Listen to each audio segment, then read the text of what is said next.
ఓం శుక్లాంబరధరం విష్ణుం శశవర్ణం చతుర్భుజం ప్రసన్నవదనం ధ్యాయేత్ సర్వవిఘ్నోపశాంతయే. సదాశివసమారంభాం శంకరాచార్యమధ్యమామస్మదాచార్యపర్యంతాం వందే గురుపరంపరాం. శృతిస్మృతిపురాణానాం ఆలయం కరుణాలయం నమామి భగవత్పాదశంకరం లోకశంకరం. వాగర్ధావసంపృక్తో వాగర్ధః ప్రతిపత్తయే జగతః పితరౌ వందే పార్వతీ పరమేశ్వరౌ. కూజంతం రామ రామేతి మధురం మధురాక్షరం ఆరుహ్య కవితాశాఖాం వందే వాల్మీకికోకిలం.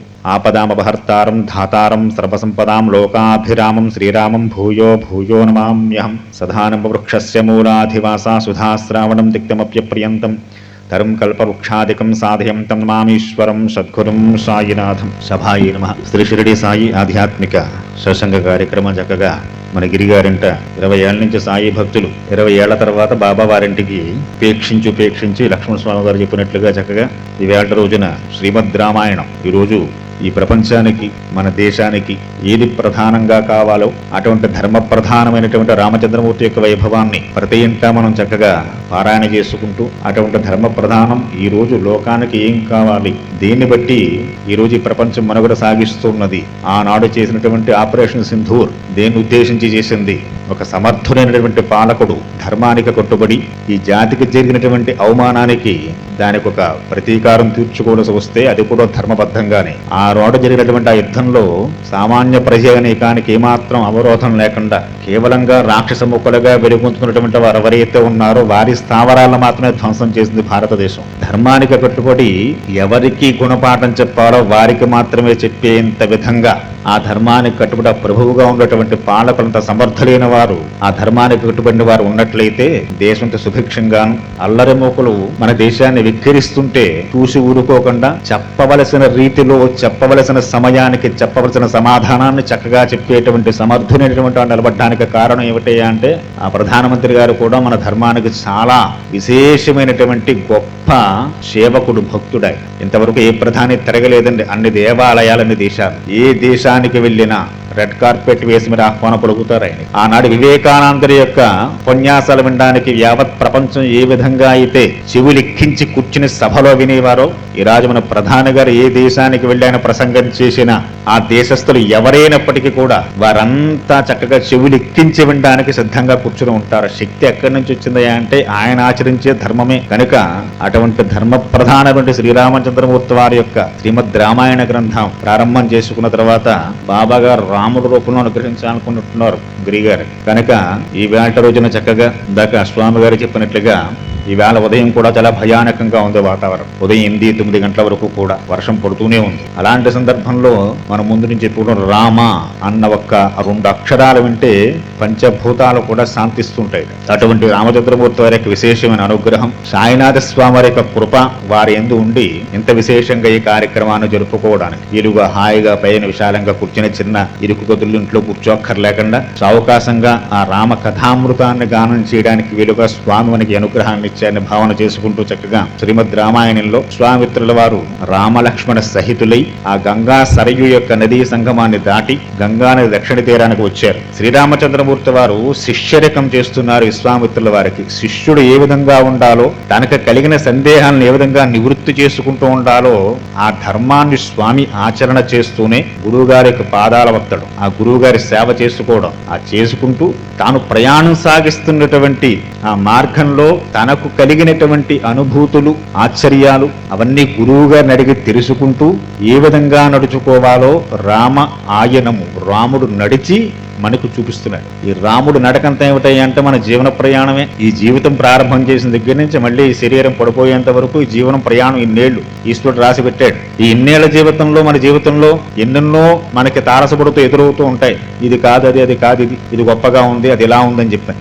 ఇవన్నీ చూస్తూ వాటికి సంబంధించినటువంటి మనకు కలిగిన సందేహాలు, మనకు అనిపించిన విషయాలు ఒక గురుముఖత తెలుసుకుంటే వాటి యొక్క గొప్పతనం లేదా వాటి యొక్క నిర్విశేషత్వం, అందులో ఏ విశేషము లేదని తెలుసుకోవడం, ఇలాంటివన్నీ గురుముఖతగా తెలుసుకున్నట్లయితే నీ ధర్మం మీద నువ్వు నిలబడడం జరుగుతుంది. కనుక దానికి నాంది పలుకుతున్నారు శ్రీరామచంద్రమూర్తి వారు. ఆయన నడుస్తూ ఆయన నడిచే మార్గంలో మనం నడిపించే ప్రయత్నం స్వామి చేస్తున్నారు. చక్కగా గంగా నదిని దాటారు, దక్షిణ తీరంలో ఒక మహారణ్యంలో ప్రవేశం చేశారు. చేసిన తర్వాత అక్కడ ఆ ఘోర అరణ్యాన్ని చూసి శ్రీరామచంద్రమూర్తి విశ్వామిత్రులను ప్రశ్న వేయడం, పట్టపగలే చిమ్మ చీకట్ల కమ్ముకున్నట్లుగా ఉండి కీచురాళ్ల గోల చేత, ఏనుగుల ఘీంకారముల చేత, పెద్ద పులులు సింహాల యొక్క గాండ్రింపుల చేత భయాన్ని కొలిపిస్తున్నట్టుగా ఉండేటువంటి అరణ్య ప్రాంతం ఏమిటి అని ప్రశ్న వేశారు. దానికి విశ్వామిత్రుల వారు చక్కగా సమాధానాలు చెబుతూ, అతత్తస్యా ప్రమేయస్య ముడేర్వచనముత్తమం శ్రుత్వా పురుషసార్థూలః ప్రత్యువాచ శుభాం గిరిం. సాటిలేని ప్రభావశాలైనటువంటి విశ్వామిత్ర మహాముని చక్కని వచనాలు చెప్పారు. ఇది ఒకప్పుడు గొప్ప జనపదం. ఈ జనపదాలని ఒక యక్షిణి శుభ్రంగా ఖాళీ చేసేసిందని చెప్పాను. వెంటనే శ్రీరామచంద్రమూర్తి వారి ప్రశ్న వరకు మనం చెప్పుకున్నాం. అల్పవీర్య యదా యక్షః శ్రూయంతే మురుపుంగవ కథం నాగసహస్రస్య ధారయత్యా బలాబలం. అల్పవీర్యాహ అంటే చాలా అలుపులైనటువంటి యక్షులు, మనకు కనిపించేటువంటి జీవాలు కొన్నే. ఈ రోజు మన వాళ్ళు చెప్తున్నారు ఏలియన్స్ అని చెప్పి వస్తున్నాయి భూమి మీదకి. అవి జీవులే, అవి కదులుతున్నాయిగా. వాటిని చూస్తే మనకి భయం. అవి కొన్ని ప్రాంతాల్లో కొంతమందికి కొన్ని పరికరాల ద్వారా కనపడటం, వాటి యొక్క కదలికలు అవన్నీ ఈ రోజు మన వాళ్ళు చూస్తున్నారు. అంటే ఈ రోజు మన కంటికి కొన్ని జీవరాశులను చూసే శక్తి లేదు. మన కంటికి ఉన్న శక్తి ఎంతయ్యా అంటే ఏదో కాస్త భారీ పరిమాణంలో. కలియుగంలో మనకున్నటువంటి ఈ దృష్టి శక్తి ఎంత మాత్రం చూడవో అంత మాత్రమే. బాగా సూక్ష్మక్రిమలు చూడగలమా? బయోస్కోపులు పెట్టి చూసుకోవాలి. అంటే వాటిని చూడడానికి నీ దృష్టి సరిపోదు, నీ కంటికున్న శక్తి. అంతవరకు ఎందుకండి? చెత్తవరం వచ్చింది, నేను మీకు కనపడి మీరు నాకు కనపడరు, ఎదుర్కొన్నాను కూర్చుంటాం. ఏమంటే కళ్ళు పెద్ద కళ్ళు గుండ్రన్నట్టు పెద్ద కళ్ళు ఉన్నాయో నాకు ఎందుకు కనపడరు అంటే నీ కంటిలో లోపంటారు నాయన. డాక్టర్ గారి దగ్గరికి వెళ్తే అద్దాలు మారుస్తూ ఉంటాడు. ఈ అద్దం పెట్టి చూడు, కనిపిస్తుందా? ఈ అక్షరం చదువు, ఈ చిన్న అక్షరం కనిపిస్తోందా, పెద్ద అక్షరం కనిపిస్తోందా? ఇంకో అద్దం మారుస్తుంటాడు, మసగ్గా ఉందా, క్లియర్గా ఉందా? ఎన్నో అడిగి మనకున్న కళ్ళే, అంతకుముందు ఈ వస్తువులన్నీ చూసిన కళ్ళే. కానీ సడన్ గా దానికి లోపం వచ్చింది. ఆ కంటికి ఇప్పుడే ఇన్ని చూసిన కళ్ళే ఆ క్షణంలోనే ఆ జీవితంలోనే కొన్నేళ్ల కనపడడం మానేస్తుంది. అంటే శక్తి నెమ్మదిగా కోల్పోతున్నాం. యుగాలు మారేసరికి మన యొక్క జీవన విధానము, మనకుండేటువంటి ధర్మశ్రద్ధ, వీటిని బట్టి మన శరీరంలో అవయవాలు వాటి యొక్క శక్తిని కోల్పోతున్నాయన్నమాట. కనుక ఆ రోజుల్లో ఈ యక్షులు, గంధర్వులు వీరంతా ఆనాటి కాలం వారికి కనిపిస్తూ ఉండేటువంటి వారు. కాబట్టి శ్రీరామచంద్రమూర్తి అడుగుతున్నారు, యక్షులు అల్పవీర్య, వారికంత శక్తి ఎలా వచ్చింది ఆ యక్షినికి? అటువంటి యక్షజాతికి చెందినటువంటి ఆ తాటకకి, ఆ యక్షినికి 1000 ఏనుగుల బలం అని చెప్తున్నారు మహర్షి గురువు గారు. అది ఎలా సాధ్యం? వారంత బలవంతులు కారే. ఎలా తెలుసు? శ్రీరామచంద్రమూర్తి వారికి చిన్నప్పటి నుంచి వశిష్ఠుల వారి దగ్గర గత వారం చెప్పుకున్నాం. యోగ వాసిష్టం అనే గ్రంథం ఎలా తయారైందయ్యా అంటే, ప్రతిరోజు సాయం సంధ్య వేళ వశిష్ఠ మహర్షి కూర్చుని ఉంటే వశిష్ఠ మహర్షి దగ్గర రామలక్ష్మణ శత్రుఘ్నులు కూర్చుని ఎన్నో ధర్మాలు, ధర్మ సూక్ష్మాలు, శాస్త్రాలు, పురాణాలు ఇవన్నీ వింటూ ఉండేవారు. అలా విని శ్రీరామచంద్రమూర్తి వారు అడగడం, వశిష్ఠుల వారు చెప్పడం, ఇవంతా కలిపి పెద్ద గ్రంథం తయారైంది. అదే యోగ వాసిష్టము అనే గొప్ప గ్రంథం. కాబట్టి అప్పుడు ఆయన దగ్గర, గురువు వారి దగ్గర విన్నాడు ఆ యక్షుడికంత బలం ఉండదని చెప్పి. యుక్తిత్వామచనం శ్రుత్వా రాఘవస్య మితౌజసః హర్షయాన్ శుక్లయా వాచా సలక్ష్మణ పరందమం. వెంటనే విశ్వామిత్రుల వారికి చాలా ఆనందం వేసింది ఆ ప్రశ్న వినగానే. సాధారణంగా ఇంత సూక్ష్మమైన ప్రశ్న ఎవరు వేయరు. ఏదో యక్షిణి అనేటువంటి ఒక యక్షిణి 1000 ఏనుగుల బలం కలిగి ఉంది, అది జనపదాలను నాశనం చేసింది, దాన్ని సంహరించి రామ మనం ముందుకు వెళ్ళాలనగానే సరే గురువుగారు చంపేద్దాం, కత్తి పట్టరమ్మంటారా, చాకట్టరమ్మంటారా, ఎలా చంపేద్దాం ఆయన చూస్తారు తప్ప, దానికంత బలం ఎక్కడి నుంచి వచ్చిందో అనేటువంటి కుశాగ్ర బుద్ధి చేత అది తెలుసుకుని, ముందు అవతల వాడి బలం తెలియాలిగా. ఆ బలం ఎక్కడి నుంచి వచ్చిందో, వాడికి యుద్ధం చేస్తున్నామంటే ఊరికనే చేస్తామా? ఆపరేషన్ సింధూరు జరిగింది ఊరికనే జరిగిందా? వాడి బలాబలాల ముందు మనకు తెలియాలిగా, అప్పుడు కదా యుద్ధం చేసేది. కనుక దానికి ఆ బలం ఎక్కడి నుంచి వచ్చింది? కనుక ఆ ప్రశ్న వినగానే చాలా ఆనందపడ్డారు గురువు గారు. శ్రీరామచంద్రమూర్తి వారి యొక్క ప్రశ్నకు సంతోషించి, విశ్వామిత్ర భవేద్వాక్యం శృణుయేన బలోత్తర వరదానకృతం వీర్యం ధారయత్యా బలాబలం పూర్వా మాని మహాయక్ష సుకేతర్నామ గీర్జవాన్ అనసత్య శుభాచార సచతేపే మహాతప. రామచంద్ర విను చెబుతున్నాను దాని చరిత్ర.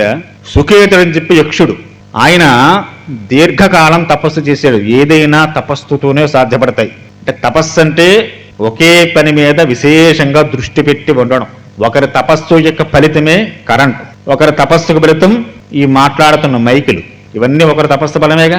వారు కొన్ని సంవత్సరాల కాలం పాటు దాన్ని సాధించడం కోసం అహర్నిశలో ఉదయం సాయంత్రం అనేటువంటి తేడా లేకుండా నిద్రాహారాలు మానేసి దాని మీదే దృష్టి పెట్టి సాధించినవే ఈ రోజు మన లోకంలో చూసేటువంటి సెల్ ఫోన్ దగ్గర నుంచి అన్ని కూడా.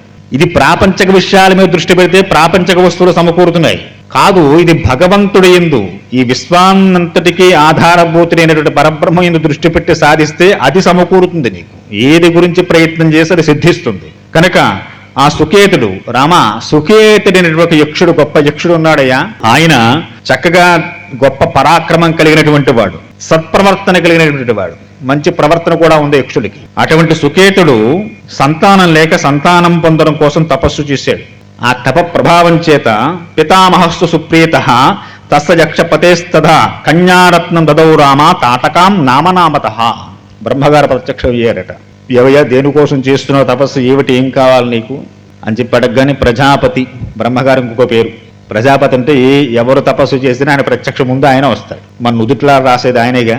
కనుక ఇంత యక్షగరుడ గంధర్వ కిన్నరికం పురుషాదులకి మానవులకి సమస్త జీవరాశికి కూడా వాటిని సృజించి వాటి తలరాతలు రాసి వారి యొక్క జీవనాన్ని ముందు పెట్టేటువంటి వాడు బ్రహ్మగారే.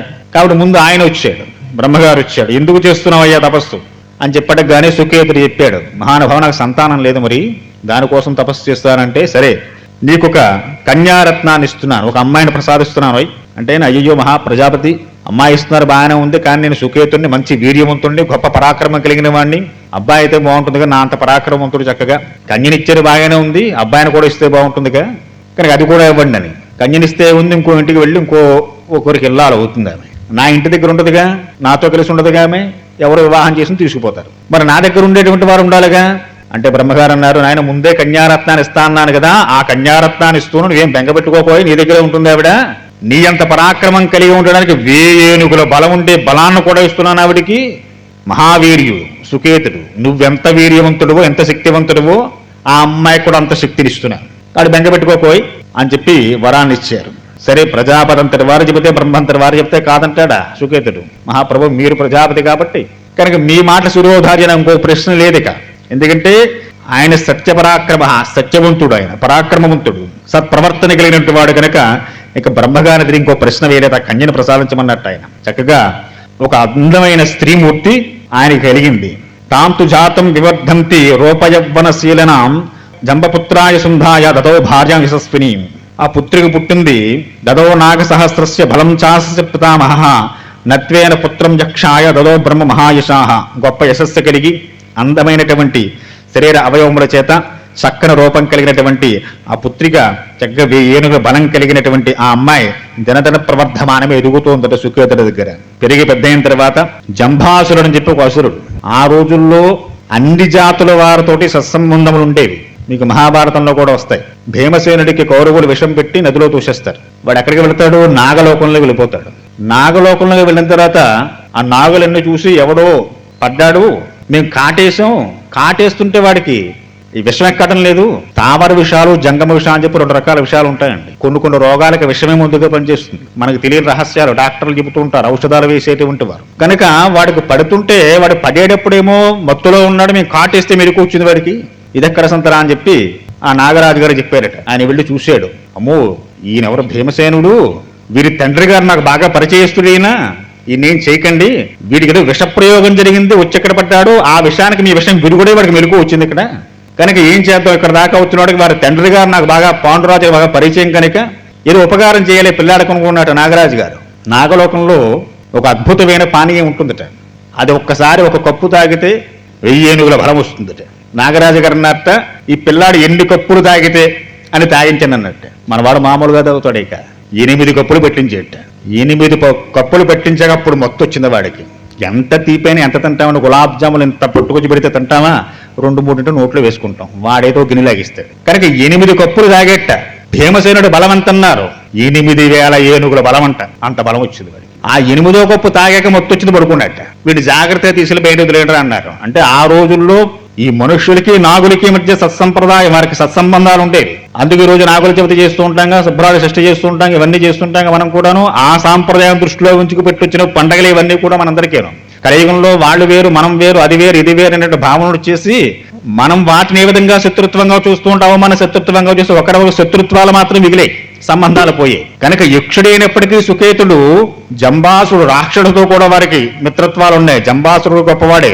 అటువంటి జంబాసుడు పుత్రుడైనటువంటి సుందుడికి ఇచ్చే వివాహం జరిపించేట ఈ తాటకని. చక్కగా వివాహం జరిగిన తర్వాత వారి దాంపత్యకారంగా పుట్టిన వాడే మారీచుడు. అలా పుట్టిన తర్వాత ఒకసారి ఈ సుందుడు తాటక యొక్క భర్త, ఇప్పుడు ఏదైతే మనం ఈ వనంలో నడుస్తున్నామో అరణ్యంలో, ఈ అరణ్య ప్రాంతంలో అగస్త్య మహర్షి గారి యొక్క ఆశ్రమం ఉండేది. ఈ అగస్త్య మహర్షి నిత్యం ఎప్పుడు తపోనిష్టలో ఉంటూ ఉండేవాడు. మహర్షులు తపస్సు చేస్తే ఎలా ఉంటుందయ్యా అంటే అక్కడ ఉన్నటువంటి పరస్పర విరుద్ధమైనటువంటి భావాలు గల జంతువులు కూడా పరస్పర స్నేహభావంతో ఉంటూ ఉంటాయి. అంటే సింహం ముందుకి గోవులను ఏం చేయదు, దాని పక్కనే పడుకుంటుంది వెళ్ళేది. అంటే పరస్పర సాన్నిహిత్యంతో ఉంటూ ఉంటాయి. కాబట్టి అంత సస్యశ్యామలంగా ఉండేది ఈ ప్రాంతం అంతా కూడా. రామ, అందులోకి వీడొచ్చాడు సూర్యుడు అన్నవాడు. వాడు పుట్టుకగా రాక్షసుడే, అసురుడు వాడు. ఈ ఆసురీ గుణాలు చూడండి ఎలా ఉంటాయో. అంతవరకు బాగానే ఉంటాం. వాడు జంబాసురుడు మంచివాడే, సుందరుడు కూడా బాగానే ఉన్నాడు ఫస్ట్లో. ఇప్పుడు ఏదో ఎవరో చెప్పగానో ఏదో చూడగానో మనలో ఏదో చిన్న స్వార్థ చింతనో స్వలాభాపేక్ష వచ్చి తద్వారా మనలో ఉండే రాక్షస గుణాలు బయటపడుతూ ఉంటాయి. ఆ పడినప్పుడు ఏం చేస్తూ ఉంటాడయ్యా అంటే తన స్వలాభాపేక్ష కోసం లేదా తన యొక్క సంతోషం కోసం అవతల వారిని ఏడిపించడము, నాశనం చేయడమో చేస్తూ ఉంటాడు. ఇది ప్రతి వాళ్ళను వచ్చేది. కనుక సుందుడు ఎప్పుడైతే అగస్త్య మహర్షికి ఆశ్రమానికి వచ్చాడు, అవన్నీ చూశాడు, ఆ చుట్టూ ఉండే జనాన చూశాడు, అన్నీ చూశాడు. వాడికి చాలా ఆనందం వేసింది, బాగుంది చక్కగా. కానీ వాడి మనస్సునందు వాడు జన్మతక అసురుడైనప్పటికీ, జంబాసురుడు పుత్రుడైనప్పటికీ, యక్షిణి తాటికి వివాహం చేసుకున్న తర్వాత వాడు కూడా సాత్వికంగా ఉన్నప్పటికీ వాడి మనస్సులో విచిత్రమైన ఆలోచన పుట్టినప్పుడు మనకు పుడుతున్న ఆలోచనలే ఇది కాదని ఇంకొకటి, అది కాదని ఇంకొకటి, ఏవేవో ఉంటూ ఉంటాయి. అలాంటి ఆలోచన పుట్టి వాడు ఏం చేశాడయ్యా అంటే ఎప్పుడూ క్రూరత్వంతో ఉండేటువంటి జంతువులు కూడా ఇక్కడ చాలా సన్నిహిత్యంతో మిలుగుతూ ఉన్నాయి. వీటికి పరస్పర వైరం కదా, ఒక చిన్న కోరిక పుట్టింది. వైరాన్ని వీటి మధ్య పెంచాలి. గోవుని చూడగానే సింహాన్ని చంపేయాలని ఆశ కలగాలి. ఒక ఆటవికుడిని చూడగానే సామాన్యుడికి వాణ్ణితో చెయ్యాలని కోరిక కలగాలి. ఇటువంటి చిన్న చిన్న కోరికలు కలిగి వాడిలో రాక్షత్వం బయటపడి ఆ ఉన్నటువంటి అరణ్య ప్రాంతంలో ఉండేవాటి వారందరినీ నాశనం చేయడం మొదలుపెట్టేట ఈ సుందుడనేటువంటి వాడు. ఇది ఎక్కువైంది. ఏదో తన పరిధిలో తాను చేసుకుంటే పర్వాలేదు, అది దాటి వెళ్ళకుండా ఉంటే పర్వాలేదు, అది పాకుతుంది అలాగా. ఇంక ఇక్కడ దాకా ఇదే, ఇక్కడి నుంచి అది కూడా తీసేసుకుందాం, అక్కడి నుంచి అది కూడా పాకుదాం, ఇంకేదో చేద్దాం అనేటువంటి స్థితిలోకి వెళ్ళిపోయాడు. వెళ్ళి సాగి ఎక్కడైతే అగస్త్య మహర్షి గారు ఆశ్రమం నిర్మాణం చేసుకుని అక్కడ చక్కగా తపస్సులో ఉన్నారో అక్కడ దాకా వచ్చింది. వీడు ఆగడాలు చూశారు. కొంతమంది జానపదులు వచ్చి చెప్పారు, అయ్యా ఏమిటో ఏదో పూర్వం చాలా ప్రశాంతంగా ఉండే వాతావరణం అంతా కూడాను లేనిపోయినటువంటి ఉపద్రవాలు వచ్చి పడుతున్నాయి మహర్షి. విచిత్రంగాను చిత్రాలుగాను ఉంటున్నాయి. అవన్నీ ఇప్పుడు మనం చూస్తున్నాగా, టీవీ ఛానల్స్ పెడుతున్నా, పేపర్లు చూస్తున్నా, సెల్ ఫోన్ చూస్తున్నా, ఎన్ని అఘోరాలు అకృత్యాలు చెయ్యకుండా పనులు చేసేటువంటి ఘటనలు బయటపడుతున్నాయో. ఇలాంటివన్నీ ఎప్పుడు చూడలేదు మహర్షి, ఇలాంటి సంఘటనలు జరుగుతున్నాయి అని చెప్పి మొరపెట్టుకున్న అగస్త్య మహర్షి దగ్గరికి వచ్చి ఆయన చూశారు దివ్య దృష్టి చేత. ఈ అరణ్య ప్రాంతంలోకి రాకూడని వాడు సుందుడిని అసురుడు వచ్చి వాడి వాడంగా జరుగుతోంది అని చెప్పని ఆగ్రహించి అగస్త్య మహర్షి గారు తన తప ప్రభావం చేత ఆ సుందుడిని సంహరించారట. ఆయన ఎప్పుడైతే సుందుడిని సంహరించారో చక్కగా ఈ తాటకి విషయం తెలిసింది. రాక్షత్వం భజస్వేతి మారీచాం వ్యాజహర సహ అగస్త్య పరమక్రుద్ధ తాటకామపి సిక్తవాన్. తాటకి చాలా క్రుద్ధురాలైంది, ఆగ్రహం కలిగింది. నా భర్తను చంపుతాడు ఆయన, వాడి సంగతి చూడాలి అని తన పుత్రుడు మారీచుని వెంట పెట్టుకుని బయలుదేరిందిట. ఎక్కడికి? అగస్త్య మహర్షి వారి యొక్క ఆశ్రమానికి. పురుషాది మహాయక్షి విరూపా వికృతానన ఇదం రూపం విహాజత దారుణం రూపమస్తుతే. చాలా ఆగ్రహం కలిగింది. యక్షిణి ఆవిడ మామూలుగా తన జన్మత. కానీ ఎప్పుడైతే తన భర్తని అగస్త్య మహర్షి సంహరించారన్న విషయం విందో తన లోపల ఆ రాక్షసత్వం బయటపడుతోందట. చాలా కోపంగా పెద్ద పెద్ద కళ్ళేసుకుని పెద్ద పెద్ద అడుగులు వేసుకుంటూ నడుచుకుంటూ దారుణం రూపమస్తుతే, చాలా దారుణమైనటువంటి ఉగ్రమైనటువంటి రూపం కలిగినటువంటి తాటకి తన పుత్రుని మారీచుని తీసుకుని అగస్త్య మహర్షి ఆశ్రమానికి వచ్చి ఆయన్ని చెనకడం కోసం, మహర్షిగా ఏదో చేయడం కోసం ముందుకు వచ్చిందట. శేషం సాపకృతామర్ష తాటకా క్రోధమూర్ఛిత దేశం ఉత్సాదయస్యేవం అగస్త్యం చరితం శుభం ఏవాం రాఘవదృత్వాంతం యక్షీం పరమదారుణాం గోబ్రాహ్మణితార్థాయ జహి దుష్ట పరాక్రమాం. మహర్షి గారు చూశారు. చూసి ఆ తాటక యొక్క విశేషం తెలుసుకున్నారు. ఆయన తెలుసుకుని అసలు నీ భర్త ఏ కారణం చేత మరణించాడో తెలుసుకోకుండా నా మీదకి క్రుద్ధురాలవై ఆగ్రహోదకంతో నన్నుదో చెరకడం కోసం వచ్చావు కాబట్టి నీలో అసుర గుణాలు కనబడుతున్నాయి కనుక ఆ మారీచుణ్ణి తాటకని కూడా శపించారు. మీరిద్దరూ కూడా అసురులవుదురుగాక, మీరు కూడా రాక్షసులే అవుతారు. నీ యొక్క రూపం ఇదం రూపం విహాయాదా దారుణం రూపమస్తుతే. ఓ తాటక, నీ రూపం చాలా దారుణంగా వికృతంగా మారిపోతుంది అని చెప్పి శపించారట. అప్పటి నుంచి ఆయన శపించేసి అక్కడి నుంచి వెళ్ళిపోయారు. అప్పటి నుంచి బాగా క్రూరులాయి రామ ఆ తాటక తన కుమారుడితో కలిసి నరమాంస భక్షకురాలై ఈ జనపదాన్నంతా కూడా శుభ్రంగా తినేసింది, దారుణం చేసేసింది. ఏనాం రాఘవ దుర్వాంతం యక్షీం పరమదారుణం గోబ్రాహ్మణితార్థాయ జహి దుష్టపరాక్రమం. రామా, ఇప్పుడు మనం చేయవలసిన పని ఏమిటో తెలుసా? ఇక్కడున్న ఈ ప్రాంతానికి ఈ తాటక బాధ లేకుండా చెయ్యాలి. గత వారం మనం చెప్పుకున్నాం, అసలు ఆ వనం వైపు చూడ్డానికి కానీ అక్కడ ప్రవేశించడానికి కానీ ఎవ్వడూ సాహసం చేయడం లేదు. ఎక్కడ చూసినా ఎముకల గూళ్ళు, రక్తమాంసాలే అవి తినేసి పడేసినవి. అంత వికృతాకారంగా ఉండి ఆ వనానంతా కూడా సర్వనాశనం చేస్తున్నటువంటి ఆ తాటకిని సంహరించి, ఓ రామా, గోబ్రాహ్మణితార్థాయ, సాధువులైనటువంటి గోవుల, నిష్ట కలిగిన విప్రుల, సమస్త జీవుల ప్రాణుల రక్షణ కోసం నువ్వు ఈ తాటకని వధించవలసింది అని చెప్పి ఆజ్ఞ వేసేట విశ్వామిత్రుల వారు. నహాయానం శాపం సృష్టాం కచ్చిదుత్సాహతే పుమాన్ నిహంతు త్రిషులోకేషు త్వాం ఋషితే రఘునందన నహితే స్త్రీవధాకృతే ఘృణా ఖాజనరోత్తమ చాతుర్వర్ణహితార్థాయ కర్తవ్యం రాజసూనన. రామాకు ఆలోచన వస్తుందేమో, ఎంత దుష్టాత్మురాయినప్పటికీ స్త్రీని వధించకూడదు శాస్త్రం ఉంది. స్త్రీని వధించకూడదన్న భావం నీలో వస్తుందేమో, కానీ నీకు కర్తవ్యం ఉంది. ఏమిటిది? నహితే స్త్రీ వధకృతే గృహాం కార్యనరోత్తమ చాతుర్వర్ణ హితార్థాయ కర్తవ్యం రాజసూనన. రాజులకు ఒక కర్తవ్యం ఉందయా. ఏమిటది? 4 వర్ణముల వారికి మేలు చేయడం కోసం, సమస్త ప్రజల క్షేమం కోసం క్షిత్రుడైనటువంటి వాడు, ప్రభువైనటువంటి వాడు ఎలాంటి పనైనా చేసి తీరవచ్చు. అది స్త్రీవధైనా కావచ్చు. నృశంసం వా మనుశంసం వా ప్రజారక్షణ కారణాత్ పాతకం వా సదోషం వా కర్తవ్యాం రక్షతాసత.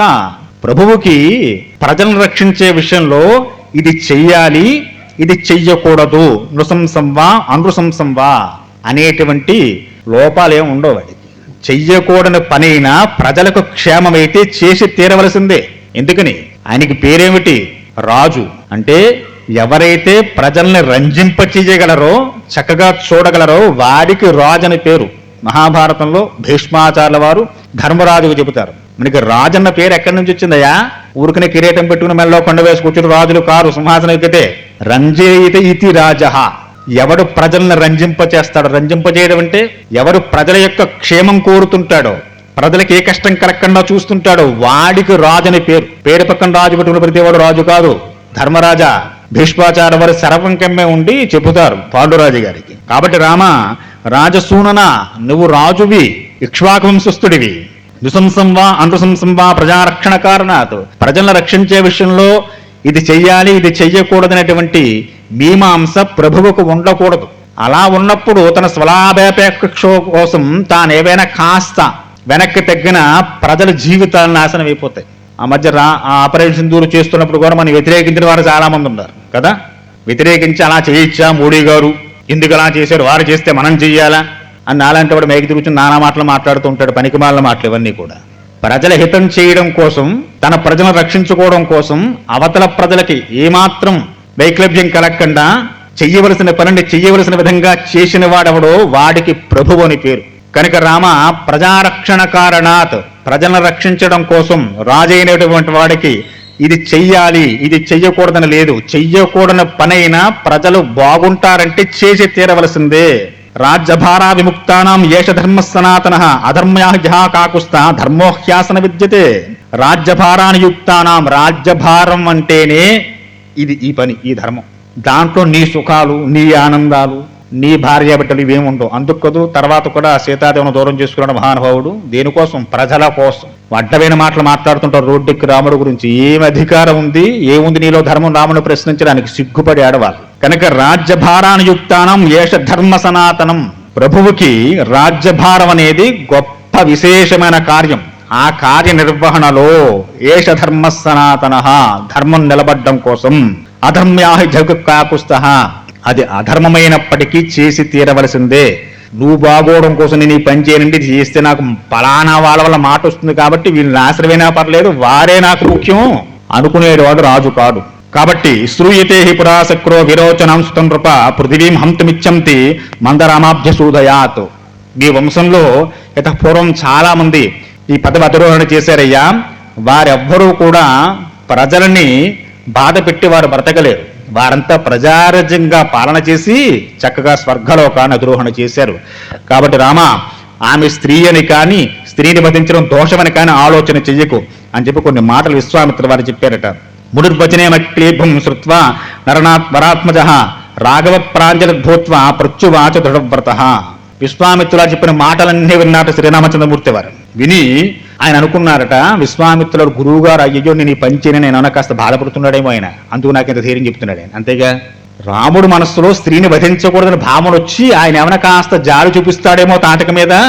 ఇంతమంది జనాన్ని చంపేసిన దాని మీద జాలి ఏమిటి? ఇంకా అక్కడితో పూర్వం 2 ఊళ్ళు ఉండేవి, మలదా క్రూష అని చెప్పి గత వారం చెప్పుకున్నాం మనం. 2 గ్రామాలు మింగేసింది అది. వీడు వాడు స్త్రీ పురుష ముసలి ముతగా బాల బాలికన తేడా లేకుండా అందరినీ తినేసింది. అసలు ఆ ప్రదేశం ఇప్పుడు కన్నెత్తు చూడడానికి వీలు లేకుండా ఇంకా దాని మీద జాలి ఏమిటి? ఇంకా అలాంటి వాడు గురి శిక్ష పడితే ఇంకా క్షమాభిక్ష పెట్టాలంటాడు, కొంతమంది నాలంటాడు. ఇవన్నీ దేశద్రోహం చేసేవాళ్ళు చేసే పనులు అనమాట.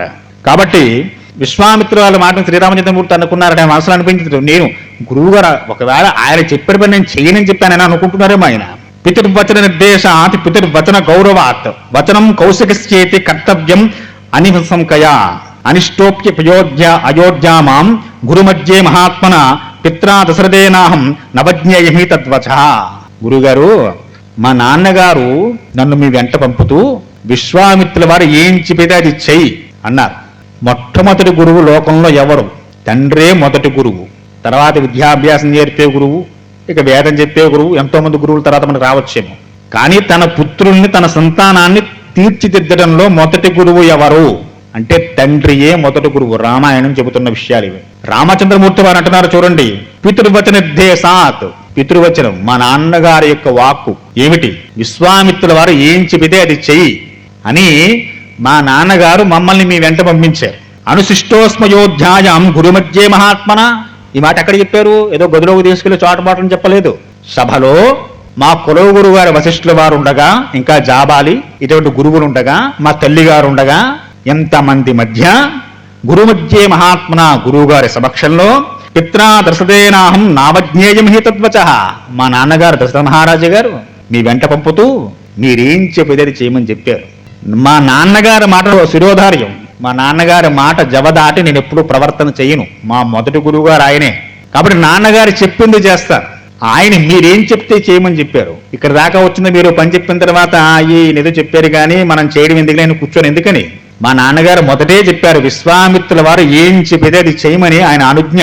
కాబట్టి మీరు చెప్పిన పని నేను చేయలేదనుకోండి, మా నాన్నగారు బాధపడతారు, మా నాన్నగారు అపకీర్తి వస్తుంది. మా నాన్నగారికి అపకీర్తి వచ్చే పని రాముడు చెయ్యడు. కాబట్టి తప్పక చేస్తాం. సోహం పితృవచ శ్రుత్వ శాసనాత్ బ్రహ్మవాదిన. తండ్రి యొక్క వాక్ అంటే బ్రహ్మవాదిన, బ్రహ్మవాక్యే, అందులో ఏమాత్రం సంశయం లేదు. కాబట్టి కరిష్యామన సందేహ తాటగా వతముత్తమం. గురువుగారు మీరేం బెంగపెట్టుకోకండి. కరిష్యామన సందేహ, అసలు మీకేం సంశయం లేదు. తాటగా వధముత్తమం, నేను తాటగా సంహారం చేస్తాను గురువుగారు అన్నట్టు. ఎంత నిష్ఠో చూడండి తండ్రి గారు ఈ మాట అంటే. తండ్రి అంటే రాముడికి ఎంత యొక్క గురువు, ఆ పితృభక్తి ఎంతో గొప్పదో. గోబ్రాహ్మణితార్థాయ దేశ్యాశ్చ సుఖాయ చ తవేచ ప్రమేయస్య వచనం కర్తుముద్యత. ఆయన చెప్తున్నారట, సాధువులైన గోవుల, వేదవదిలైన విప్రుల, సమస్త దేశ ప్రజల సుఖానిచ సుఖం కోసం ఈ తాటకా సంహారం చేస్తాను అంటూనే ఆ ఎడం చేతి భుజానైతే ధనుస్సును చక్కగా ముందుకు తీసేట రామచంద్రమూర్తి గారు. ఏముక్త ధర్మధ్యే బుద్ధ్యాముష్టం అరింతమ జ్యాశబ్దం అకరోత్తీవ్రం దిశబ్దేన నాదయాన్.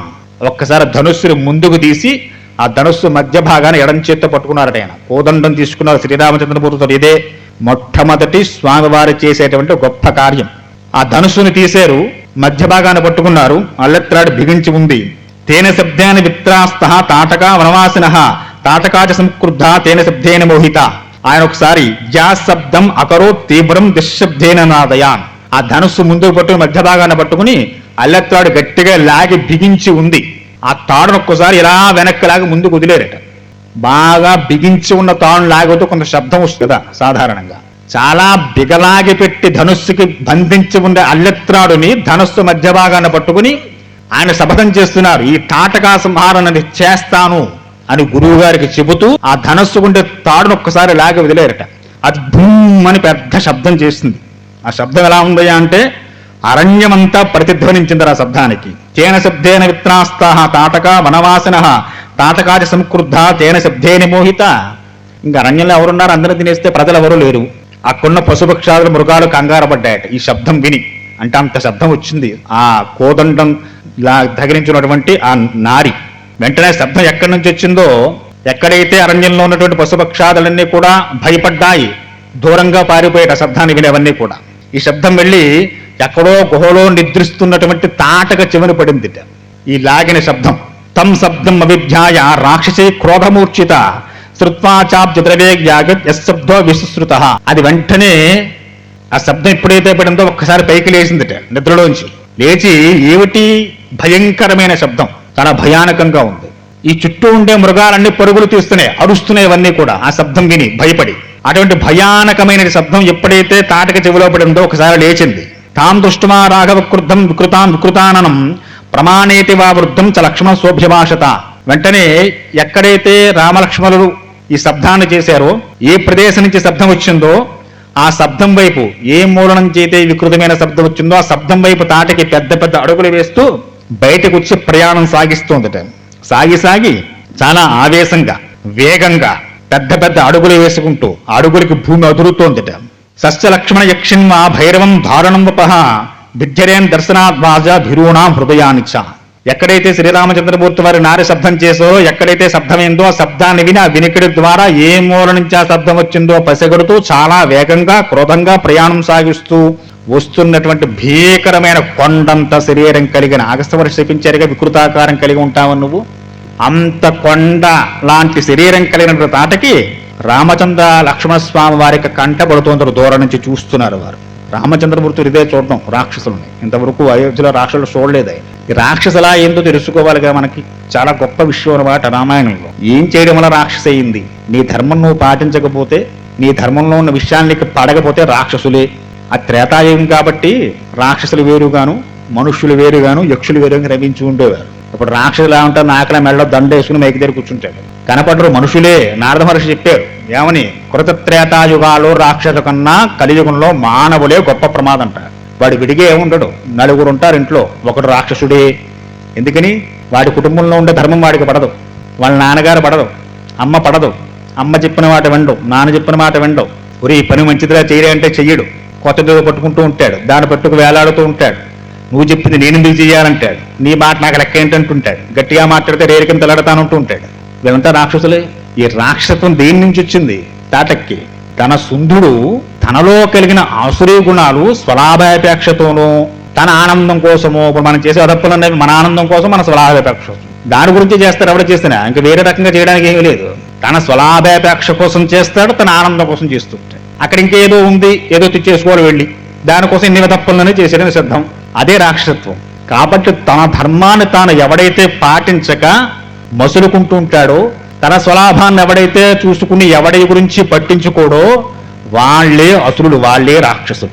రామచంద్రమూర్తి వారు మొట్టమొదటిసారి తాటకావనంలో వికృతాకారంగా ఉన్నటువంటి రాక్షసును చూశారు. ఆమె తాటక. ఓ లక్ష్మణ, ఈ యక్షిణి యొక్క భయంకరమైన వికృతాకారాన్ని చూసావా?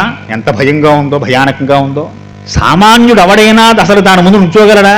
మనకెంత ఇంకా దూరంగా ఉంది, రావడం ఇంక వస్తుంది. అది వస్తున్న తాటకను చూసి రామచంద్రమూర్తి లక్ష్మణుడితో మాట్లాడుతున్నారు. పశ్చ లక్ష్మణ యక్షిణ్యా భైరవం దారుణం వపు.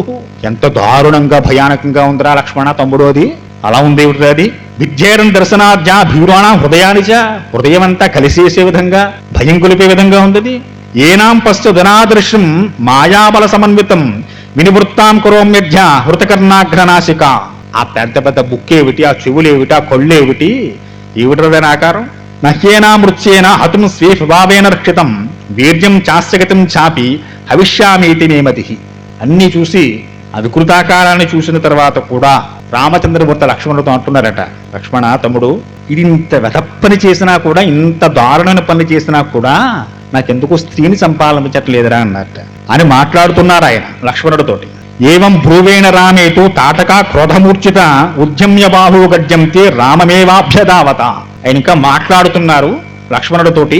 ఇంత దారుణమైన పని చేసినప్పటికీ కూడా దాన్ని చంపడం నా చేతులు రావట్లేదురా తమ్ముడు అని చెబుతుండగానే రామలక్ష్మణులిద్దరినీ కూడా మింగేయడానికి ముందుకు వస్తోందట ఆ తాటకి. విశ్వామిత్రస్తు బ్రహ్మర్షి హుంకారేణ బిభ్యతాం స్వస్తి రాఘవయోరస్తు జయం చైవాభ్యభాషత.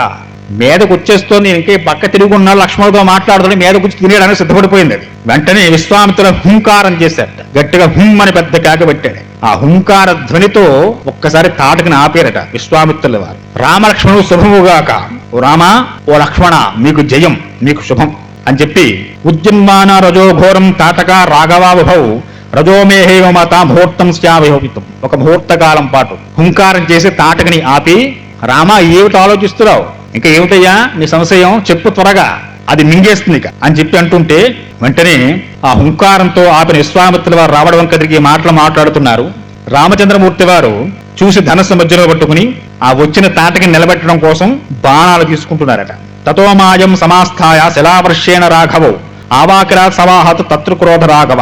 వెంటనే ఎప్పుడైతే నిలబెట్టావో విశ్వామిత్రుల వారు హుంకారం చేసి అక్కడే ఆగి అది రాళ్ల వాను కురిపిస్తుంది. అంటే బండ రాళ్లు కొడుతున్నాయి, పెద్ద పెద్ద రాళ్ళు. శిలావర్షం మహత్తస్య సభవర్షేణ రాఘవ ప్రధచ్చోపతం వచ్చా కరౌ చిచ్చేత ప్రతిభిః తత్చన్న భుజం శ్రాంతం అభ్యాసే పరిగజ్జితిం సౌమిత్రికరోత్క్రోధాత్ హుతకర్ణ నాసికాం. వెంటనే శ్రీరామచంద్రమూర్తి వారు తన యొక్క బాణాన్ని తీసి ఆ శిలావర్షాన్ని ఆపేరట. అంటే పడుతున్న రాళ్లు గురువు గారి మీద, తన మీద, తన తమ్ముడి మీద పడకుండా ఆ వర్షాన్ని నిలువరించి తన యొక్క విశాలమైన చేతుల్ని రెక్కేశారట. వెంటనే లక్ష్మణస్వామి వారు వెళ్లి దాని ముక్కు ఎవరు కోసేశారట. కామరూపాధరా సంచ కృత్వా రూపాణ్యవేశక అంతర్ధానం గతాయక్షి మోహయంతి మయామయ అస్వహర్షం విముహంతి భైరవం విచాచార. ఒక్కసారి అదృశ్యమైంది అది. రాక్షసి కదా, మాయావి. ఎప్పుడైతే చేతులు తెగిపడ్డాయో, లక్ష్మణుడు ముక్కు చెవులు కోసేశాడో, శిలావర్షం ఆపేశారో, ఒక్కసారి అక్కడి నుంచి మాయమైంది, అది వెళ్ళిపోయింది. అంటే మాయ అవుతారని అంటారు. ఇప్పుడు ఏలియన్సే మీరు ప్రతిదానికి దాని ఉదాహరణ తీసుకోవచ్చు. ఈవేళ మన మధ్యలో కూర్చుని ఇక్కడ ఉందనుకోండి, మరిక్షణకు ఉండదు అది, దాని పేరే ఏలియన్. కనుక ఇప్పుడు ఉన్నాలాంటివి ఏవో పురాణాల్లో మాయలు మంత్రాలు చెప్పారంటే రాక్షసుల గురించి మాట్లాడారు, మేము చూసామా, అవన్నీ పుక్కుటి పురాణాలు జరిగేయా. టీవీ రేలో దృశ్యం చెప్పి ఒక అద్భుతమైన ప్రోగ్రాం వస్తూ ఉంటుంది, ఆదివారం ఎవరన్నా చూసారో లేదు. శ్రీరామచంద్రమూర్తి వారు నిర్మించిన వారధి ఉందా లేదా, లంక మీదకి ఇప్పటికీ ప్రత్యక్షంగా ఉందని వారు నిరూపించారు. వెళ్లి నుంచున్నారు సముద్ర మధ్యంలో, నేల రాళ్లతో నిర్మించిన నేల. వారు చూశారు. దృశ్యం చెప్పి ఒక ప్రోగ్రాం వస్తుంది, ఎవరన్నా చూసారా? ఆ కార్యక్రమంలో చూపిస్తారు. ఒకసారి యూట్యూబ్లో కొడుతూ కూడా వస్తుంది మనకి. ఒకసారి అయిపోయినా కానీ ఎప్పుడో మీరు చూసారు, మాకేం తెలిసిన కన్నా యూట్యూబ్లో కొట్టు చూడండి. ఆ లంక మీద కట్టిన వారధి అప్పటికీ ఉంది. అలాగా సముద్ర గర్భంలో కొన్ని యథార్థ సంఘటనలు ఉన్నాయి. రాముడు తిరిగాడు అనడానికి నిదర్శనాలు, వారధి కట్టారు అనడానికి నిదర్శనాలు ఎప్పటికీ ఉన్నాయి. అది మాయమైంది. మాయమైనా శిలావర్షం కురిపిస్తోందట. అస్మవర్షం విముచంతి భైరవం విచచార. అది భయంకరంగా ఉండి మాయమైనప్పటికీ కూడా రాళ్లవాన కురిపించడం మాత్రం మానలేదు. తతస్థావస్మ వర్షేణ కెర్యమాణో సమం తతః దృష్ట్వా గాదిసుడు శ్రీమాన్ ఇదం వచనమబ్రవీత్. గాదిసుడు విశ్వామిత్రుల వారు మళ్ళీ రామచంద్రమూర్తి వారంకు చూసి అంటున్నారట, రామ ఏమిటయ్యా ఇంకా నీ దయ, ఏమిటి ఇంకా జాలి నీకు? దాన్ని వేసేరా అన్నాను, వేసేయడం మానేసి ఇంకా దాని చేతులు నరుకుతానంటే ముక్కు చెవులోకి వస్తానండి అంటే ఎలా కుదురుతుంది? చూసావా, దాని 2 చేతులు తెగిపోయాయి ఒకే ఒక బాణం చేత, ముక్కు చెవులు తెగిపోయాయి. అయినా రాళ్లవారం కనిపిస్తోంది. అది ఇంకా జాలి పడతాయి దాని మీద. జాలికి దయ కూడా హద్దు ఉంటుందిగా. ఇంతమంది జనాన్ని తినేసిందా, 2 గ్రామాలు ఖాళీ చేసేసిందా, దాన్ని వేసేరా అన్నానా? అయిన తర్వాత కూడా ఇంకా దాని మీద జాలి పడితే చేతులు కోస్తే సేపు శిక్షిద్దామంటే జైల్లో పెడదాం, శుభ్రంగా ముప్పుదులో మేపుదో దాని అంటే ఏమిటి రామ? కాబట్టి ఇంకా ఏమిటి చూస్తున్నావు రామ? అలంతే ఘృణయా రామ పైషాణ దుష్టచారిణి యజ్ఞ విఘ్నకరే యక్షి పురావర్ధత మాయయా. ఎన్ని యజ్ఞాలకి విఘాతం కలిగించిందో అది ధర్మ కార్యక్రమాలు జరగకుండా నువ్వంటూ ఇప్పుడు చూసేదాన్ని. నాకు తెలుసు ఆ తాటకి ఎన్ని యజ్ఞాలకు కలిగించిందో, ఎంతమందిని పంపించిందో అది. కాబట్టి అలంతే ఘృణాయా రామ పైశాస దుష్టచారిణి, అది పైశాచికత్వం కలిగింది, దుష్టచారిణి. ఒక్క బుద్ధి మంచిది లేదు దానికి. అలాంటి దాని విషయంలో ఇంకా నీకు జాలేమిటయ్యా? యజ్ఞ విఘ్నకరే యక్షి పురావర్ధతి మాయయా వజ్యతాం తావదేవేశ పురా సంధ్యా ప్రవర్తతే రక్షాం సంధ్యకాలేషు దుర్దర్శన భవంతి వై. రామ ఇంకా సాయం సంధ్యా సమయం అవుతుంటే వాటికి బలం పెరుగుతుంది రాక్షసులకి. అంతేగా, రాత్రి అయితేనే భయాలు వస్తుంటాయి, రాత్రి దుష్టశక్తులు బలం ఎక్కువ కలుగుతూ ఉంటుంది. కాబట్టి రాక్షసాం సంధ్యకాలేషు దుర్దర్శాన్ని భవంతి వై. సంధ్యా సమయం అయితే దాని బలం పెరుగుతుంది. సంధ్యా సమయం కాకుండానే ముందు దాన్ని చంపేసి ఇత్యుక్త సదాయక్షిం అస్మిన్ దృశ్య విపశ్యతి దర్శయాం తద్వేది త్వాం తాం రుధోరు సజాయకై. రామచంద్రమూర్తి వారిక సందేహించలేడు. ఒక్క అడుగు ముందుకు వేసి నుంచున్నారట.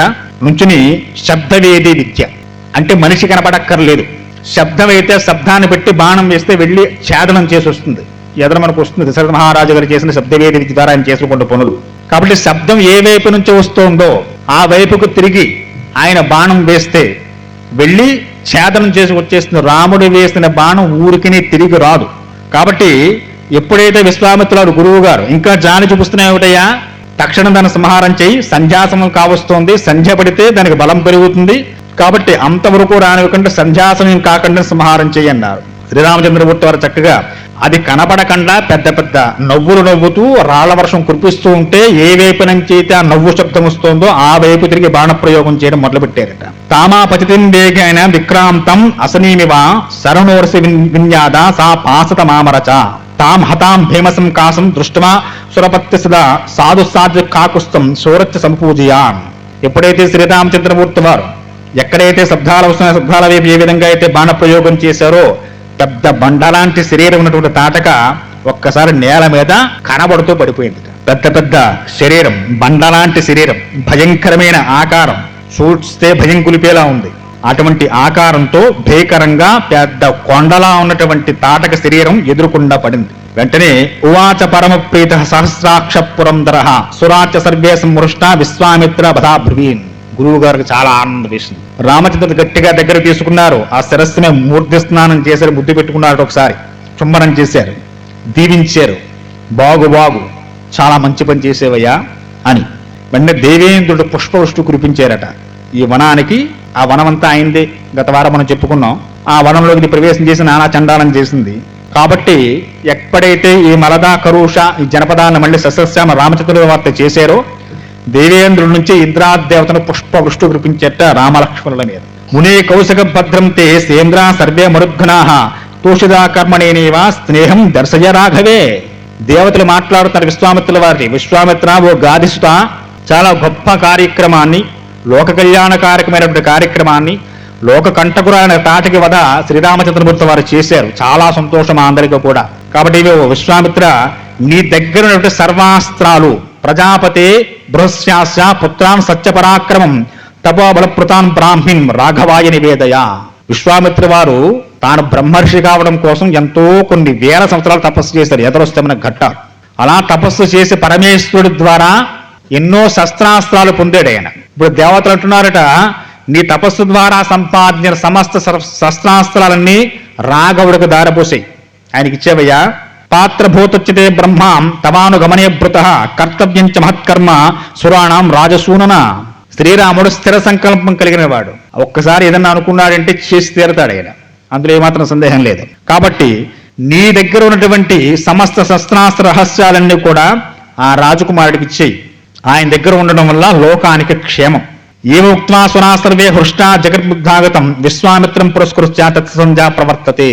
ఎప్పుడైతే దేవతలు ఈ విధంగా చెప్పారో విశ్వామిత్ర తప్పక మీ అందరి కోరిక మన్నించి లోకక్షేమం కోసం, లోక కళ్యాణం కోసం నేను సంపాదించిన సమస్త శస్త్రాస్త్రాలని కూడా ఈ రాజకుమారులకు ఇచ్చేస్తానని చెప్పి వాగ్దానం చేశారట. సాయం సంధ్యా సమయం అవుతోంది. ఇహద్య రజనీం రామ వసనే శుభదర్శన స్వప్రజాపతే గమిష్యామి ప్రభాతే గమిష్యామి తదాశ్రమ పదం మా. ఓ రామ, సూర్యాస్తమం అవుతో చక్కగా సంధ్యానుష్ఠానం చేసుకోండి. ఈ రాత్రికి ఈ తాటకావనంలోనే మనం విశ్రమించాలి. తిరిగి రేపు పొద్దున్న ప్రయాణం సాగించాలి. రేపు నీకు చక్కగా దేవతా నిర్మితమైన శస్త్రాస్త్రాలు నీకు ఇస్తాను. అవన్నీ నీవు చక్కగా ఆనందంగా స్వీకరించు. ముక్తాసాపం వనం తచ్చ తస్మిన్నేవ తదా హవి రమణీయం బిభ్రాజ యదా చైత్రరథం వనం. ఎప్పుడైతే తాటక సంహారం పూర్తయిపోయిందో అక్కడ వనానికి వసంతం వచ్చిందట, చైత్రమాసం వచ్చినట్టుగా. చైత్రమాసంలో వృక్షాలన్నీ ఏ విధంగా అయితే చక్కగా పరిమళంతో పువ్వులు పూస్తాయో ఆ విధంగా వనమంతా కూడా చైత్రమాసం వచ్చిందా అన్నట్టుగా సమస్త సంభ్రమంతో వెలుగొందిపోతుందట ఆ సంహారం జరగగానే. నిహిత్యతాం యక్షసుతాం రామ ప్రపశ్యమాన సంసిద్ధకై ఉవాస తస్మిన్ మునివాసహైవ ప్రభాత వేలాం ప్రతిబోధ్యమాన. ఆ యక్షినేటువంటి ఆ తాటకా సంహారం పూర్తయిన తర్వాత ఆ రాత్రికి గురువు గారికి ఆజ్ఞ ప్రకారం విశ్వామిత్రుల వారితో కలిసి రామలక్ష్మణులు ఆ తాటకావనంలో విడిది చేశారట. చక్కగా మొన్నాడు వారు ప్రయాణం వెళుతున్నారు. విశ్వామిత్రుల వారు చక్కగా శ్రీరామచంద్రమూర్తిగా శస్త్రాస్త్ర ప్రయోగ అన్ని అస్త్రాలు ఇస్తున్నారట. చక్క విశేషమైన నామాలు ఉన్నాయి చూడండి చక్కగాను. అదం రాజ నమీష్య విశ్వామిత్ర మహాయశ ప్రవాస్య రాగం వాక్యం ఉవాచ మధురాక్షరం. మధురమైన వచనాలు పడుతున్నట్టు విశ్వామిత్రుల వారు లోకమంతా ప్రశంసించే గొప్ప కార్యం చేశారు శ్రీరామచంద్రమూర్తులు మొట్టమొదటిసారి. కాబట్టి నువ్వు చేసినటువంటి ఈ గొప్ప కార్యక్రమంతో లోక విఖ్యాతిని పొందావు. కాబట్టి ఓ రాజకుమారా, ఈ తాటక వధతోటి నేను మిక్కిలి చాలా ఆనందపడుతున్నానై నీకు భద్రమవుగాక, నీకు శుభమవుగాక. వివిధాలైన అస్త్రాలను నీకు ఇస్తున్నాను. పరమ ప్రీతితో అంటే దేవతలు ఇమ్మన్నారని నేను ఇస్తున్నాను కాకుండా కొన్ని పనులు అలా చేస్తుంటే వాళ్ళు చేయమన్నారని చేస్తే మనకి ఇష్టం ఉండదు చేయడానికి. కాబట్టి ఇది దేవతలు ఇమ్మన్నారని ఇవ్వడం కాదు, పరమ ప్రీతితో, చాలా సంతోషంతో, ఆనందంతో. ఎందుకంటే అవి నా దగ్గర ఉండడం కన్నా నీ దగ్గర ఉంటే లోక కళ్యాణం జరుగుతుంది. అందుకు నీకు సమస్త అస్త్రాలు ఇస్తున్నా అని చెప్పి చక్కగా శ్రీరామచంద్రమూర్తి వారు ఆచమనం చేసి కూర్చున్న తర్వాత అనేక రకాల అస్త్రాలు, ఓ నరారణ మహాబాహు వజ్రాస్త్రాన్ని ఇచ్చేట, పరమేశ్వర సంబంధించి మహాపాశుపతాస్త్రాన్ని ఇచ్చేట, శూలాయుధాన్ని ఇచ్చేస్తా, బ్రహ్మశిరోనామకాస్త్రాన్ని ఇచ్చారట, శిఖరాస్త్రాన్ని ఇచ్చేట, అలాగే కాలపాసం, వరుణపాసం, ధర్మపాసం, అర్ధాశని, అలాగే శిఖరి, విష్ణుశక్తి, శివశక్తి, ఇలాంటి అస్త్రాలన్నీ కూడా ఆయనకి ఇచ్చేట. సమ్మోహనాస్త్ర, కొన్ని నిద్రని కల్పించేవి, కొన్ని నిద్రని తీసేసేవి, ఇటువంటి అస్త్రాలు. అలాగే తామసం సార్థూలం పానసం మహాబల సంవర్తకం చేవ దుర్దర్శం మౌసులం చ నృపాత్మజ, మౌసులం అనే అస్త్రాన్ని ఇచ్చారట. అలాగే శ్రేష్టమైనటువంటి మాయాధరస్త్రాన్ని ఇచ్చేట, తేజప్రభ అనే అస్త్రాన్ని ఇచ్చేట, శశిరాస్త్రాన్ని ఇచ్చారట. అలాగే భగదేవతలకు సంబంధించినటువంటి సుధారణాస్త్రాన్ని ఇచ్చారట, సీతేశాస్త్రాన్ని ఇచ్చారట. ఇలా ఎన్నో అస్త్రాలు విశ్వామిత్రుల వారు శ్రీరామచంద్రమూర్తి వారికి మంత్రపూర్వకంగా ఆయన మంత్రం చెప్పి అస్త్రాన్ని పిలవగానే అస్త్రదేవతలందరూ సాకార రూపంలో అంటే ఒక రూపాన్ని సంతరించుకుని రామచంద్రమూర్తి వారి ముందు నిలబడేవారు. మంత్రానికి అంత శక్తి ఉంది. ఎంత గొప్ప సంగతి అంటే మీకు స్వామి రామ అని చెప్పి 91 ప్రాంతం వరకు జీవించి ఉన్నారు ఆయన. ఆ స్వామి రామ సన్యాసాశ్రమాన్ని స్వీకరించి ఆయన తన గురువు గారి దగ్గర కొంతకాలం గడిపిన తర్వాత గురువు గారి ఆజ్ఞానుసారం ఆయన భిక్షాటన వెళుతూ ఉండేవారట. భిక్షాటన చేస్తున్నప్పుడు చాలా మంది తల్లి భిక్ష వేసేవారు. ఆ స్వామి రామ చాలా శరీర దారుఢ్యం, మంచి అందమైన శరీరం, పుష్టిగా ఉన్న శరీరం, అటువంటి శరీరంతో ఉండేవారు. అటువంటి ఆయన ఒక ఇంటి ముందు వెళ్ళి భిక్ష అడిగితే ఆ తల్లి అందిట, దొక్కలా ఉన్నా పనిచేసే బతక్క అడుక్కు తింటున్నాయిరా అని చెప్పి అడిగిద్దిట. చాలా బాధేసింది ఆయనకి. వెంటనే గురువు గారి దగ్గర బయటికి వెళ్ళిపోయారు. మనమైతే వెంటనే ఆ ఆకారం తీసేసి ఇంకో దగ్గరికి వెళ్ళిపోతూ ఉంటాం. ముందు మనం చెప్పుకున్నాం, ఏ సంశయం వచ్చినా ఏ సందేహం వచ్చినా ముందు పరిగెట్టవలసిన గురువు గారి దగ్గరికే. ఆ తల్లి అలా అనగానే స్వామి రామ వెంటనే వేషం తీసేసి నిజమే ఆవిడ అన్న మాటలో సిగ్గుపడిపోయి నేను పనిచేసే బతక్క సన్యాసాస్త్రం ఉంది నాకని చెప్పి మంచి శరీరం ఉంది, దారుఢ్యం ఉంది కదా అని చెప్పి ఎక్కడికి వెళ్ళలేదండి ఆయన. మనమైతే వెంటనే మార్చేస్తాం దుకాణం, ఇంకో దాంట్లో పరాయణం. ఆ మాట అనగానే గురువు గారి దగ్గర బయటికి వెళ్ళారట. వీళ్ళు గురువు గారిని అడిగారట, గురువు గారు భిక్షాటన చేసి జీవించమన్నారు సన్యాసుల్ని, బాగుంది చక్కగాను, నేను భిక్ష అడుగుతుంటే తల్లి ఇలా తిట్టింది నన్ను, దొక్కలా ఉన్నావు పనిచేసే బతక అడుక్కుతుంటున్నావు అని చెప్పి తిట్టింది నన్ను, మరి సన్యాసాస్త్రంలో అడుక్కోకుండా ఎలాగ స్వామి బ్రతికేది అంటే గురువు గారు అంటే నిజమే కదరా, నీ శరీరం బాగుందిగా చక్కగాను, మరి పని చేసుకోక ఎందుకు సన్యాసం తీసుకున్నావు అంటే గురువుగారు మీరు ఎలా అంటారేమిటి, మరి సన్యాసులకి భిక్షావందనమే కదా, మరి భిక్షావందనం చేయడం కోసం ఇల్లు ఉంటే ఇల్లాలేలా తిడితే మరి మాకు భిక్ష వచ్చేది ఎలాగా? శరీరం ధరించిన తర్వాత ఈ శరీరానికి ఎంత మహాత్ముడు ఎంత సన్యాసి అయినా ఆకలి, నిద్ర, దప్పిక ఇవి సహజంగా రాముడికి ఉన్నాయి. ఎందుకని ఆయన ఒక శరీరాన్ని పొందాలి కాబట్టి శరీరానికి ఉండాల్సిన ధర్మాలని దానికి ఉంటాయి. అంతే విశ్వామిత్రులు ముందు చెప్పారు, ఆయనకి అతి బలా విద్యలు ఇచ్చారు, ఆకలి, దప్పులు, నిద్ర వంటి అవస్థలు లేకుండా ఉండడం కోసం చాలాసేపు. వెంటనే గురువు గారు అన్నారట, నువ్వు తపస్సు చేసి సంపాదించుకో. ఏం సంపాదిస్తావు? ఆ తల్లి చెప్పింది నిజమే, దుఃఖలా ఉన్నవాడు ఏం చెయ్యాలి? పని చెయ్యాలి. సన్యాసి ఏం పని చేయాలంటే తపస్సు చెయ్యాలి. తపస్సు చేస్తే భిక్ష వస్తుందా? తప్పకుండా వస్తుంది. హిమాలయాల్లో కూర్చున్నట్టండి స్వామి రామ వెళ్ళి భిక్షాటన కోసం అన్నపూర్ణాదేవి గురించి తపస్సులో నిమగ్నమే కూర్చున్నాడు. 1 రోజు గడిచింది, 2 రోజులు గడిచింది, 3 రోజులు గడిచింది. మళ్ళాంటి వాళ్ళు చాలా మంది వెళుతున్నారు, చూస్తున్న కనీసం ఒక అట్టుపండు కూడా ఇవ్వట్లేదు ఎవరు ఆయనకి. ఈనాడు కుర్రాడు బాగానే కూర్చున్నాడు, శరీరం బాగుంది, సన్యాసి దండం పెట్టుకు వచ్చేస్తున్నారు అంతే. దక్షిణ కూడా వేయడు, దక్షిణేస్తే జేబులో పడిపోతాయని. ఇంతమంది వెళుతున్నారు. మళ్ళాంటి వాళ్ళు చాలా మంది కైలాసయాత్ర, మానసరోవర యాత్రలు చేస్తూ ఉంటారు. స్వామి రామ దగ్గరికి వెళ్ళి ఆయన చూసి బాగున్నారు స్వామివారు మంచి అందంగా అని చెప్పి దండం పెట్టుకు వచ్చేస్తున్నట్టు. 4 రోజులు 5 రోజులు భిక్ష లేదు ఆయనకి, తపస్సులో ఉన్నాడు. 13 రోజులు అయిందిటండి. అన్నపూర్ణతో ప్రార్థన చేశారు, తల్లి ఏమిటిది, నాకు సన్యాసాశ్రమం స్వీకరించిన తర్వాత నీవే దిక్కని మా గురువు గారు చెప్పారు నమ్మి ఇక్కడ కూర్చుని నీ గురించి ప్రార్థన చేస్తుంటే వచ్చినవాడు దండం పెట్టుకుని పోడుతున్నాడు తప్ప ఏ తల్లి వచ్చి నీ రూపంలో కనీసం ఒక అరటిపండు కూడా ఇవ్వలేదు నాకు అని ఏడిచేట్టండి. మానసరోవరం గంగ తన యొక్క దిశను మార్చుకుని స్వామి రామ ఆశ్రమమే ప్రయాణం సాగించారు గంగాదేవి. ఆ గంగా నదిలోంచి ఒక అస్తం పైకి వచ్చింది. రామా ఇంకో తీసుకో అక్షయ పాత్ర, తీసుకోవయ్యా, ఇది ఎప్పుడో కృతయుగంలో త్రేతన జరిగిన సంఘటన కాదండి. 91 వరకు స్వామి రామ జీవించి ఉన్నారు. స్వామి రామ జీవితంలో జరిగిన యథార్థ సంఘటన ఇది. గంగాదేవి అక్షయ పాత్ర ఇచ్చిందట, నీ భిక్ష కోసం ఎవరికి దగ్గర అడుక్కోక నువ్వు దీన్ని తీసుకుని నీ సన్యాసాశ్రమానికి నీ ధర్మం నిర్వర్తన చేయిందట. మంత్రానికంత శక్తి ఉందండి. విశ్వామిత్రుల వారు మంత్రప్రయోగంగా అస్త్రాలను ఇస్తుంటే అస్త్రాలన్నీ సాకార రూపంలో వచ్చి రాముడు ముందు నుంచున్నాయి. మనలాగా చేతులు, కాళ్ళు, ముక్కు, నోరు అన్ని వచ్చిన ప్రతి అస్త్రాన్ని ఒకసారి చేతితో స్పృశిస్తున్నారట రామచంద్రమూర్తి వారు. స్పృశించి తనలో లీనం చేసుకుంటున్నారట.